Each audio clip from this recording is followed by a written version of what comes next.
उठो, जागो और तब तक रुको नहीं जब तक मंजिल प्राप्त ना हो जाए।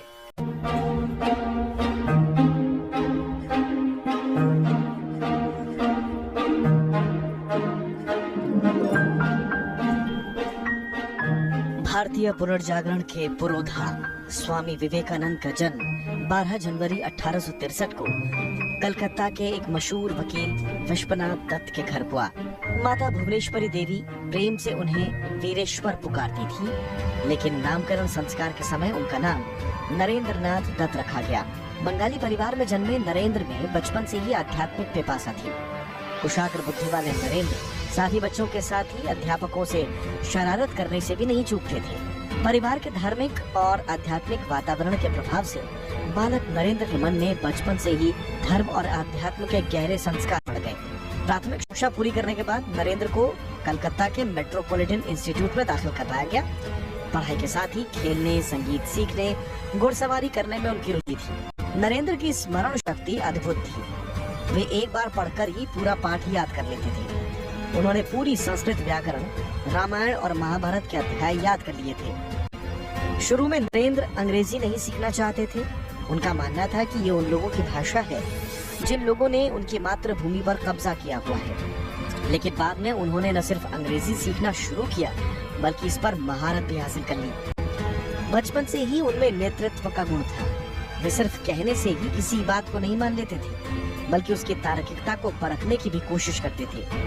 सन्यासी बनने का विचार भी उनके बाल मन से चलता आ रहा था। 14 साल की उम्र में बीमार पड़ने पर पिता विश्वनाथ दत्त ने नरेंद्र को मध्य प्रदेश के रायपुर में बुला लिया। रायपुर में ही नरेंद्र ने जीवन की विविधताओं को समझा। आसपास की पहाड़ियों और घने जंगलों में विचरण से नरेंद्र की आंतरिक चेतना का विकास हुआ। रायपुर में 2 साल तक रहने के बाद वो वापस कलकत्ता आ गए। 18 साल की उम्र में उन्होंने कलकत्ता के प्रेसिडेंसी कॉलेज में दाखिला लिया।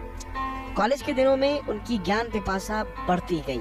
ऐसे में उनकी भेंट स्वामी रामकृष्ण परमहंस से हुई। रामकृष्ण परमहंस कलकत्ता में दक्षिणेश्वर काली मंदिर के पुजारी थे। परमहंस से भेंट के बाद नरेंद्र के जीवन में क्रांतिकारी परिवर्तन आ गया। शुरुआत में उन्होंने परमहंस की बातों पर भी संशय किया, लेकिन उलझन और प्रतिवाद के बाद विवेकानंद ने परमहंस को अपना गुरु और मार्ग प्रदर्शक बना लिया।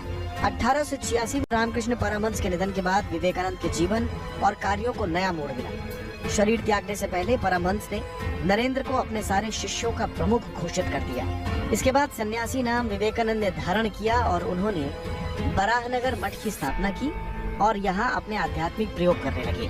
भारतीय मठ परंपरा का पालन करते हुए विवेकानंद ने कई सालों तक भारतीय उपमहाद्वीप के अलग अलग हिस्सों की यात्रा की। सन्यासी के रूप में भगवा वस्त्र धारण कर दंड और कमंडल लेकर देश भर की पैदल यात्रा की। पूरा भारत उनका घर बन गया था और सारे भारतीय उनके भाई बहन। विवेकानंद का दर्शन कई अर्थों में आध्यात्मवाद का दर्शन कहा जा सकता है। इनके दार्शनिक विचार तत्व मीमांसीय आध्यात्मवाद का उदाहरण है। विवेकानंद की मान्यता है कि सत्य मूलतः आध्यात्मिक है। विवेकानंद का आध्यात्मवाद एकवादी है। विवेकानंद का मानना है कि ब्रह्मवाद, अमूर्त एकवाद और ईश्वरवाद ये सभी सत्य को समझने के हमारे अलग अलग प्रकार हैं। इस रूप में विवेकानंद मूल तत्व यानी सत्य की व्याख्या में एकवादी और ईश्वरवादी दोनों व्याख्याओं के बीच सहज भाव से विचरण करते हैं। विवेकानंद की ईश्वर में गहरी आस्था है और उनकी आस्था की अभिव्यक्ति इस विश्वास में होती है कि ईश्वर में बिना आस्था रखे जीना असंभव है। विवेकानंद का कहना है कि ये संभव नहीं है कि हम जगत और आत्मा की सत्ता को स्वीकार कर लें और ईश्वर की सत्ता को नकार दें। विवेकानंद ईश्वर के अस्तित्व को स्थापित करने का एक आधार सभी वस्तुओं में निहित एकत्व को मानते हैं। विवेकानंद ईश्वर की साक्षात अनुभूति को भी संभव मानते हैं। विवेकानंद के मानव विचार में भौतिक और आध्यात्मिक दोनों पक्षों का समन्वित और व्यवस्थित रूप से प्रस्तुतिकरण है। हालांकि विवेकानंद भौतिक पक्ष को निम्नतर पक्ष और आध्यात्मिक स्वरूप को उच्चतर पक्ष मानते हैं। विवेकानंद ने अमरता को आत्मा की विशिष्टता बताया है, जो पुनर्जन्म से शुरू होकर पुनर्जन्म से मुक्ति पर खत्म होती है। आत्मा अमरता की अनुभूति कैसे कर सकती है, इसके लिए विवेकानंद ने ज्ञान योग, भक्ति मार्ग और कर्म मार्ग का विश्लेषण किया है। इसके अलावा राजयोग का भी जिक्र किया है, जिसमें अमरता की प्राप्ति के लिए मन और शरीर के पूर्ण नियंत्रण और अनुशासन शामिल है। कहते हैं कि धर्मों की सार्वभौमिकता की एक पहचान ये है कि उसके द्वार हर व्यक्ति के लिए खुले रहें। सार्वभौम धर्म की दूसरी शर्त यह है कि वो विभिन्न धर्म संस्थाओं को संतुष्ट और तृप्त कर सके। विवेकानंद का मानना है कि जैसे विश्व बंधुत्व संभव है, वैसे ही सार्वभौम धर्म भी वास्तविक है। विवेकानंद का कहना है कि वस्तुतः हर धर्म सार्वभौम धर्म है, लेकिन हम अपनी सुविधाओं और बाह्य उद्देश्यों की पूर्ति के लिए उस धर्म की सार्वभौमिकता की उपेक्षा कर उसे सांप्रदायिक बना देते हैं। आगे चलकर वे स्पष्ट करते हैं कि सार्वभौम धर्म बनाने का अर्थ अलग से किसी धर्म को मानने की आवश्यकता नहीं है। उठो, जागो और तब तक रुको नहीं जब तक मंजिल प्राप्त ना हो जाए। विवेकानंद ने कहा, भारत के सत्यानाश का मुख्य कारण यही है कि देश की संपूर्ण विद्या बुद्धि, राज शासन और दम्भ के बल से मुट्ठी भर लोगों के एकाधिकार में रखी गई है।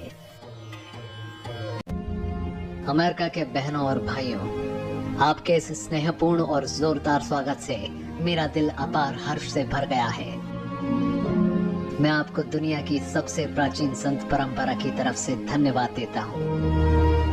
मैं आपको सभी धर्मों की जननी की तरफ से धन्यवाद देता हूँ और सभी जाति संप्रदाय के लाखों करोड़ों हिंदुओं की तरफ से आपका आभार व्यक्त करता हूँ। मेरा धन्यवाद कुछ उन वक्ताओं को भी है जिन्होंने इस मंच से ये कहा कि दुनिया में सहनशीलता का विचार सुदूर पूर्व के देशों से फैला है। मुझे गर्व है कि मैं ऐसे धर्म से आता हूँ जिसने दुनिया को सहनशीलता और सार्वभौमिक स्वीकृति का पाठ पढ़ाया है। हम सिर्फ सार्वभौमिक सहनशीलता में ही विश्वास नहीं रखते, बल्कि हम विश्व के सभी धर्मों को सत्य के रूप में स्वीकार करते हैं। मुझे गर्व है कि मैं एक ऐसे देश से हूँ जिसने इस धरती के सभी देशों और धर्मों के परेशान और सताए गए लोगों को शरण दी है। मुझे ये बताते हुए गर्व हो रहा है कि हमने अपने हृदय में उन इजरायलियों की पवित्र स्मृतियां संजो कर रखी हैं, जिनके धर्म स्थलों को रोमन हमलावरों ने तोड़ तोड़ कर खंडर बना दिया था और तब उन्होंने दक्षिण भारत में शरण ली थी। मुझे इस बात का गर्व है कि मैं एक ऐसे धर्म से हूँ जिसने महान पारसी धर्म के लोगों को शरण दी और अभी भी उन्हें पाल पोस रहा है। भाइयों, मैं आपको एक श्लोक की कुछ पंक्तियां सुनाना चाहूंगा जिनका मैंने बचपन से स्मरण किया और दोहराया है और जो रोज करोड़ों लोगों द्वारा हर दिन दोहराया जाता है। जिस तरह अलग अलग स्रोतों से निकली विभिन्न नदियां अंत में समुद्र में जाकर मिलती हैं, उसी तरह मनुष्य अपनी इच्छा के अनुरूप अलग अलग मार्ग चुनता है।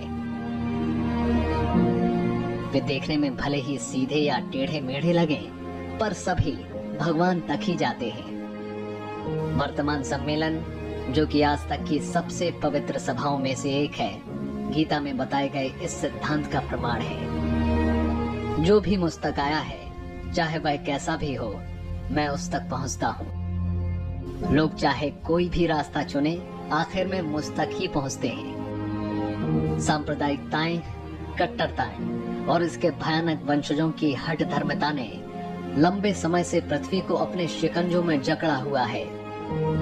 इन्होंने पृथ्वी को हिंसा से भर दिया है। कितनी बार ही ये धरती खून से लाल हुई है। न जाने कितनी सभ्यताएं तबाह हुई हैं और कितने देश मिटा दिए गए हैं। अगर ये भयानक राक्षस नहीं होते तो आज मानव समाज कहीं ज्यादा उन्नत होता, लेकिन अब उनका समय पूरा हो चुका है।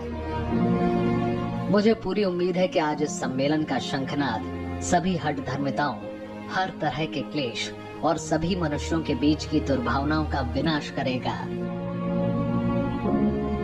चाहे वो तलवार से हो या फिर कलम से। गरीब और गरीबी को लेकर किस तरह का रुख अपनाया जाना चाहिए, इसे लेकर विवेकानंद कहते थे, हर व्यक्ति को भगवान की तरह देखो। आप किसी की मदद नहीं कर सकते, बस उसकी सेवा कर सकते हैं। उन्होंने कहा, जब तक करोड़ों लोग भूखे और वंचित रहेंगे, तब तक मैं हर उस आदमी को गद्दार मानूंगा जिसने गरीबों की कीमत पर शिक्षा तो हासिल की, लेकिन उनकी बिल्कुल चिंता नहीं की।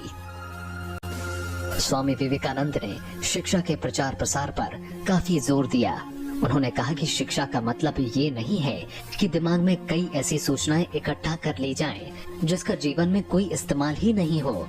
उनके अनुसार हमारी शिक्षा जीवन निर्माण, व्यक्ति निर्माण और चरित्र निर्माण पर आधारित होनी चाहिए। किताबी ज्ञान हासिल करने वाले से ज्यादा शिक्षित ऐसी शिक्षा हासिल करने वाले को माना जाए। उनकी शिक्षा के प्रचार प्रसार के विचार आज भी बेहद प्रासंगिक हैं।